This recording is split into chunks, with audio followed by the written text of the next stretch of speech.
Ассалаумалейкум қазақ елі. Менің пікірім, күмәнім, болжам бойынша біздің Қазақстанның билігі жауыз екен, халықтың жауы екен, мемлекеттің жауы екен, иблистің құлдары екен, өзінің дәлелдерін айтайын деп едім. Менің пікірім бойынша маған осы тағы 2025 жылы мен өлтіремін деп, мен қинап өлтіремін деп тағы бір әрекет жасаған. Сентябрьдің августтың аяғы жағында маған поликлиника 17 Алматы қалалық поликлиника жолдама берді, УЗИ ма сондай немеге почкамды тексеретін бүйрегімді. Оларды басынан сол поликлиникада мен байқаған, постоянно осындай козни строить етеді, издеваться еткізеді. Сол билік, солар арқылы, әсіресе посттан кейін, немелерден кейін. Сонда да байқағам. Врач-онколог шетіне алып атқан. Сөйтіп барып, жолдамамен бардым, олар УЗИ өткізді. УЗИ дейма, бір нәрсе дейді, сонымен қанға бір нәрсемен қосып тамырға. Сөйтіп жолдама берді, Алматы қалалық онкоцентр. Алматы қалалық, мынау Потанин көшесінше бірінші Алматыда врач Омаровға бардым. Соңғы өткеніміз. Снимать не надо без разрешения, не стирать. Сіз при исполнении сіз ғой? Сіз фамилияңыз Омарова ғой? При исполнении. Нет, сіз при исполнении ғой? Сіз меня сұраған жоқсыз. Жоқ, біз расследование өткізем именно по моим немнеге. Пожалуйста. Сіз Омарова сіз ғой? Вы не имеете права снимать. Ну, я врач Омарова енді кіріп отырып едім, біреу звондады дереу. Постановочный звондады ма, не звондады ма, шығып кетті де сөйлесті. Бір уақытта келіп, анализдердің, заключение немелерін қарап, айтты, ойбай, сізде бүйрегіңіз жарамайды, сізде рак бүйрегіңіз, сіз анау мочамен қан шығып жатыр. Мен айттым, қандай қан шықпайды мен мочамен, здоровымен деп қойын, қорқып кеттің реткі. Мен жоғын немнес бача сияқты көбігі шығады деп қойым, не қылған екен. Рас, тамағым ап кетім жоқ, мынау немелер көрсетіп тұр, сізге болмайды, тек қана операция, сіз айтпаса не боласың, біз сіздерге жауап береміз деп, мынау консилиумға жіберем, мына результатын, қағаздарын бәрін деп, сөйтіп мен кеттім ояқтан. Кейін бір уақытта консилиум врачей оларды тексеріп, айтып жатыр, тек қана жоқ болмайды, мынау сізде рак болды, сөйтіп операция күнін не қойды. Сіңіз ба? Кейін мен ол болмаған екен, өзім біліп отырмын ғой, баяғыдан опытым бар, 2010 жылы маған талай покушение жасаған. Оны сіздерге талай айттым, тағы да айтамын қысқартса. Сөйтіп, мына Абай көшесінің бойында онкология дейтін бар. Сол жерде направление алдым, бір врач қазақ қарайтын болды, осындай күні келесің, осындай уақыт. Сөйтіп келіп отыр едім, бір уақытта басқа врач келді, одан я заведующий, я вас увидел, и сізді көріп, сразу мен өсіре келейін деп, ана врачтың орнына Хусан дейді аты, фамилиясы немне, өзбек или уйғур? Ну, өзбек болуы мүмкін, әтейі. Я заведующий отделением, просто мимо проходил, хорошо, дұрыс. Рахмет сізге. Алла разы болсын. Кім? Олжас Мұратыш деген басқа дәрігер. А сіздің аты-жөніңіз кім? Меня зовут Хусан Талибаевич. Хусан Талибаевич?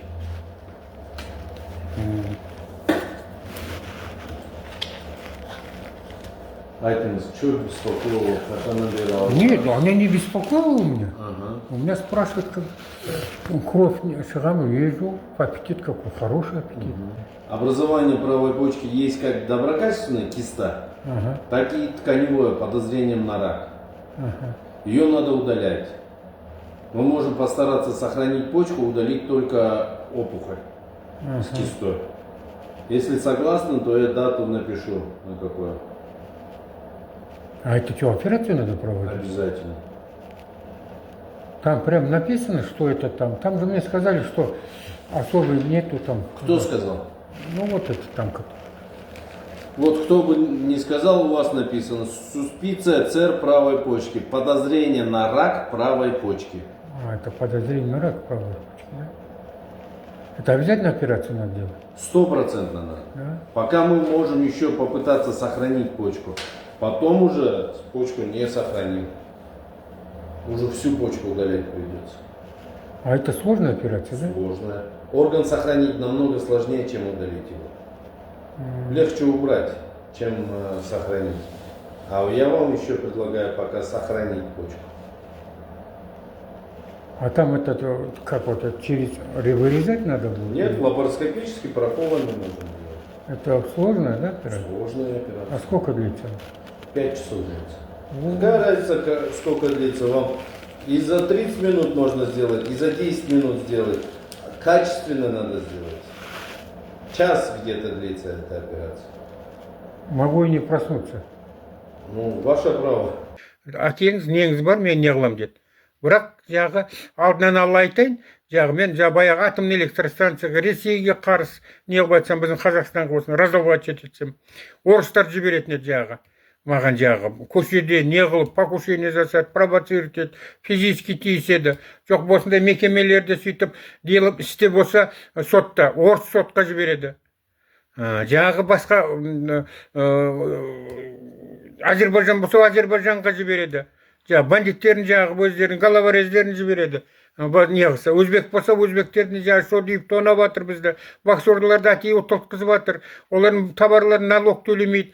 Бізді тонап жатыр. Безін билік со дейіп шестеркі дегенде қылып, сондай шашық дәлелдермен пост шығарсам, өзбектер жібереді. Сол күні сол врач келді. Аны қазақтың орнына басқа врач менің сізді көріп ем дейді, анау коридордың ішінде. Сөйткен, менің кіммін деймін, әкіммін ба жоқ, президентім ба, мен танып кіретін деп, кейін анализ етіп жатыр, кіріп документті көрсетіп, ойбай, сізде мынау рак почки, сізге тағы ары кетсе 2 апта, мына метастаздар жағы сүйекке кетсе бітті, сізге если мынау жағы частично почканы удалять етсек жақсы, айтпаса почка түгел алып тастау керек почканы. Енді мен тағы да стресс қой. Водить етіп не қылады, болмаймысым, жоқ болмайды, ары кетсе 2 апта айтса өлесің дегенде келді. Осындай дата назначить етті. Мен алдынан алла айтайын, мынау біздегі фирмалар көп қой, мына корейский компаниялар, Кореяға лечить ететін, турецкий компания Турцияға жіберетін жағы, Қытай компания Қытайға, Қытай азырақ енді. Олардың бәрі жағы маған сеніңіздер, опытым бар. Жағы регистрация өткенде олардың алдына условияға көндіреді мен. Күмәнім немне бойынша айтады сіздер жағы бізбен сотрудничать етесіздер. Не айтсан соны істейсіңдер, біздің спецслужбын, кураторлар бар. Кейін мынау Аль-Фарабидің үсті жағында, жағы мынау элитный районда, біздің үйден сәл төмен бір корейский компания бар, директор да кореец, владелец кореец, әйел екеуі. Врач сөйді. Соған барып ақша төлеп көріндім жағы, алларды көрсеттім. Вероника дейтін врач. Кейін мен документтен Южный Кореяға жіберді. Түсіндіңіз ба? Кейін Южный Кореядан келгеннен кейін ойбай, оларды айтып жатыр, сізде жарамайды мынау жағға. Немне деп. Операция жасау керек, болмайды деп. Мен қазір енді көзім жетіп жатыр, бұрыннан да көзім жететін еді. Олар обязательно сол біздің билік КНБ айтқан істейді. Сотрудничество істеген келсеңдер, осындай болады. Айтса құртам көзің дегендей қылып та. Алдында айтайын, былтыр алдыңғы жылы Туран дейтін жүретін еді, немене тістерді не қылатын. Соған звондап не қылып ем жағы, не дейді ана тісті ауыстырып, имплантация. Турцияға звондадым клиникаға. Ол осы жаққа кеп адамдар жинап жүрді. Сол жақта фамилиям сұрастып, міне жақ КМБ сияқты көзін строить етіп не қылып, мен таңғалдым.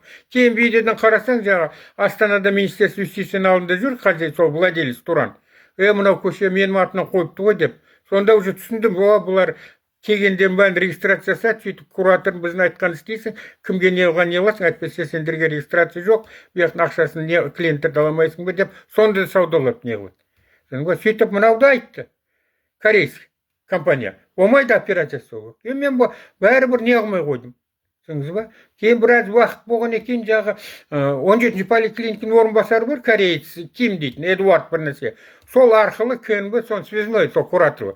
Сол арқылы постоянно көзін строить етеді, маған әртүрлі не қылады, врачтарға указание береді, тиістік бермейді, әртүрлі стресске водить етеді. Сол айтады, ойбай, сіз біздің жағы ответственности жатырсыз, сіз операция жасау керек, болмайды деп көзін строить етеді. Бұрында айтқан мен оған, осындай попытка убийства болған. Не бойтесь вас, не будут обижать деп, кішкентай балалар сияқты унизить еткісі кеп, сөйтіп қайта звондап жатыр. Мен болмайды деп не қылып, тағы 2-ші марта звондады. Сізге біз жауап береміз, операцияға барыңыз, айтпаса мына бұл главврачты біледі, бас дәрігер. Ол да звонда десеңіз, ол да айтады сізге деп. 3 марта звонда бармай қойдым мен. өлсем үйде өлейін, ол жақта пытать ет, білем ғой қалай қинап өлтіретін. Масқара енді. Ол дүниеде емес, бұл дүниеде емес. Жағы әпкеліп сөйтіп қинайды жағы. Қинап жүре алмайсың, қашай алмайсың сөйтіп. Сондай дәрілердің астында сөйтіп қинап не қылады деп. Мен Аллаға шүкір уже қанша 6-7 ай болды, даже сідікпен қан тұрмақ нәрсесі. Ол кезде айтқам, әпкетім жақсы. Жағы немнем жақсы қалай. Олар настаивать еткен. Сонда көнсем, уже баяғыда олар екінші марта сөйтіп попытка жасап өлтіретін еді. Баяғы 2010 жылы сондай попытка болған. Кейін жағы, әбден жағы мен балам мен уже ол дүние кетейін деп атқанда, балам артынан келеді, медсестрада тихий час деймі, енді болайын деп атқанда, коридорда стол болады, екі жағында стул. Олар жоқ екен, сөрді отырды. Бір уақытта трен атыған, балам телефонын алып қап еді, ар жақта заведующий отделением бас дәрігерге звондап жатыр. Мынау скоро шарбасып кетеді, мынау уже әлсіреп, уже бүгін ертең уже ол дүние кетеді дегенде сөйт не қылды. Анау дереу оған указание береді, балам естіп қалды. Аллаға шүкір, Аллаға тоба. Мен саған скорый берем сізге. Скорыймен Химпоселоктың больницаға апарып таста, чтобы ана жақта берді емес, ана жақта өлді дегенде, концы воду. Сөйтіп сояққа апарып жатқызды. Енді балам сөйді қай су көтеріп, как раз сол кезде бір басқа жақтан бір право человека бір нәрсе дегенде журналистер келді, соларға айтам деді. Сөйтіп сол заведующийге рахмет, ол сылтау қылып, сөйтіп бір нәрсені істеді ме или істемей қойды ма алардың указание. Мен жақсы болып кетіп, сөйтіп аман қалдым. Сөйтіп оны жағана Мырзахметов Акимет Жамбыл облысыныкі. Өте ішіне нағыз әділ Акимет. Сол кезде мен арыз жаздым привлечь к уголовной ответственности, осындай расследование өткізін деп. Кейін антикор оны немнеге жіберді, областной акимат. Олар комиссия создавать етті. Бір 5-6 адам. Антикор мен дәлелдерін бір мәрте уничтожить етті. Рахимов онда зам еді. Кейін осы жерде жақында білесіздер ме, 1-2 жыл болды. Осы жерде сол үшін, наверное, Алматы қалалының антикордың бастығы болып отырды. Рахимов дейтін. Сол кезде зап отделением жас жігіт болса 45 жігіт жүрінде зап отделением дептің ғой, комиссияның төрағасы, зап акиматтың бір отделдің бастығы. Сөйтіп қайта тексеріп келді, сөйтіп мен немелерін подтвердить етті, олар выговор не қылады. Мен оны айтқан жоқ, выговор не ол? Жамбыл облысының облздравтың бастығы Марат фамилиясы Жұмағұлов дейді. Кейін ақыр жұмыстан алдыртқыздым. 3 орынбасарын алдыртты. Облздравтың бастығы, Жұмағұловтың бастығы. Ана бас дәрігерін добиваться еттім орынбасары полицейной части, мен пытать еткен больницаны. Оны соттады. Оны біраз не қылып заниматься, ақыр түбіне түсіп алдым, прокуратура қарсы, антикор қарсы. Оған қылмыстық возбудить етіп, бас дәрігеріне алды. Сот уже өтіп жатыр, олар әлі занимать етіп отырып посты. Ақыр тағы да ұсталды, антикор емес, ана тағы да бір организация бар ғой, аты не еді? Сөрді істеп отырып, видимо, сотқа немелігі ақша берейін деп, ковидпенен справкалар сатып отырды. Ақыр сөйтіп, соттатып, не қылдық. Сол Мырзахметовке отомстить етеміз деп, КНБ, ФСБ-сі бар, билік бар негізі, обязательно өрді Назарбаев, обязательно Тоқаев болады ғой деп ойлаймын, пікірім күмәнім. Сөйтіп, Мырзахметовті құрту үшін, Қордайда мен пікірім күмән бойынша организация Қордайский погром. Қараптан на ровном месте үйлер жандырып не қылды. Тобы Аким Мырзахметов по отрицательным мотивам басқаларға үлгі болсын деп жұмыстан алып тастады. Міне керек болса сіздерге қалай не қылды. Енді мен қазір уже 7 ай өтті. Ойбай, сен өзбек па, зап отделениені Фұрқат дейтін ма? Айтқан ары кетсе 2 апта сен өлесің дегенде қылып. Немене қылып, операция не қылмасаң деп. Мен уже 7 ай болды, әлі сідікпен қан тұрмақ, наоборот, одан да Алла тағалаға шүкір, Аллаға тағалаға тоба, мен аман қылып жүрмін, Алла тағаланың арқасында не қылады. Сол үшін мен айтайын, тек қана Алла тағалаға сеніңіздер. Мынау біздің билікке, мен күмәнім, пікірім, болжам бойынша, мына билік біздің халықтың нағыз жауы. Нақ именно мені ондайлы адамды қалады. Біздің мемлекеттің жау түбінен менің пікірім күмәнім бойынша, болжам бойынша, енді мен өзім жекім мүмкін мен ашын оларға қара қазандай болған екен дұрыс емес по мүмкін айтып отқан. Бірақ мен пікірім бойынша олар мемлекетті мына қазақ халықты түбінен не қылмақшы, тілді құртып жатыр, Құртты. Мына дәстүрлерді жайлап не қылып жатыр, ол шайтандан тірліктер жайлап істейді ғой. Көбісі маған құрт қылып жүрді. Сөйтіп, олар жағы түбіне жетпекші. Аллаға шүкір, Аллаға тоба, мен 7 ай болды, әлі жүрмін. Ешқандай врачтар. Тағы да айтайын деген, мынау ракқа мен нақ оған сеніп қалдым. Ракқа күніге олар стресске мен водить етеді. Стрессу состояние тиіседі, қай жерге баратын біледі, мысалы. Бүгін қайқа дайындап, направление алып, мысалы, басқа бір немнеге барсам, ояқ күтіп отырады. Поликлиник ояқтан күтіп отырады. Сотқа барсам, сояқта күтіп отырады. Биліктің күшті врачтар, күшті немелер немене қылады, консультация жасады, қалай адамды өлтірді. И күніге стресске водить етсе, күніге не қылса, өзі өледі деп. Сөйтіп организм орысша айтқанда слабеть етеді ғой. Иммунитет жоғалады, сөйтіп вызывать етіп тұрады. Сол үшін мен сонда сеніп қалғам. Енді не қыламын деп. Страшный удар ғой, совет өкімет кезінде ешқашан айтпайды деді, ракпен ауырса. Ешқашан. Нақты сен стресс ол, білген екен сол стресстен өліп қалуы мүмкін. Ал бұлар ойбай, сенде рак, сен немене бүйтті, сөйтті, давай, кел операция деп. Онда мейлі. Мынақты бүйтеміз, сен не қылмаса, біз саған жауап береміз. Кел айтшы, не қылады деп. Сонда мен слабенькі беретін болса, мен қинап өлтіретін еді. Түсіңіз ба? Сен өлтірсе мейлі, қинап өлтіретін еді. Мынау жатып, қинап, воспаление болып, тұрамай, жатамай жатсын. Жағы скорыйлар келгенде олар поддержка жасап, қинап өлсін деп, воспалениені продолжать етіп, сөйтіп, фельдшерлер жасайтынды сондайға келтіреді деп ойлай. Тағы да бір дәлел. Жақында мен имплантация жасаймын деген, мен Азербайжан жігіт, мен жерде Абрусевшим дейді, ол да издеваться етіп, әбден челюстінде құртты, оны енді біздің билік мынақта врачтар немелер контроль жасайтындар, созып жатыр 1 ай 2 айға, сөйтіп, прокурор рұқсат берсін, бере ме, бермей ме деп, явно сол прокурор өрді Карипбеков отыр, басқасы отыр, соны көріп жатамыз енді. Бірақ мына видеомды көріңіздер, мен осы жерде айтылған өзімнің көз қарасыма, жеке көз қарасыма, жеке пікіріме, өзім күмәніме өздерінің пікірлерін қалдырсаңыздар. Айтпесе, мен қазір мына сөздерін айтып тұр ол. Әрі кетсе 1-2 апта сен уже кетесің ол дүниеге. Анау немелер кетет, метастазалар, сүйектерге, сонымен шаруаң бітет дегенде қылып. Егер мен сол мақұл деп жалынып сөзді не қылсам, мақұл деп не қылсам, мені әкетіп, сояқта әбден издеваться етіп, сояқта да өлтіретін еді мүмкін. Или қиналсын, сөйлемасын, бүйтіп не қылатын еді. Тағы да айтам, мен осы жерде айтылған өзіме жеке көз қарасыма, пікіріме, осы постта айтылған күмәндарыма өздерінің пікірлерін қалдырсаңыз болады. Жақсы, рахмет.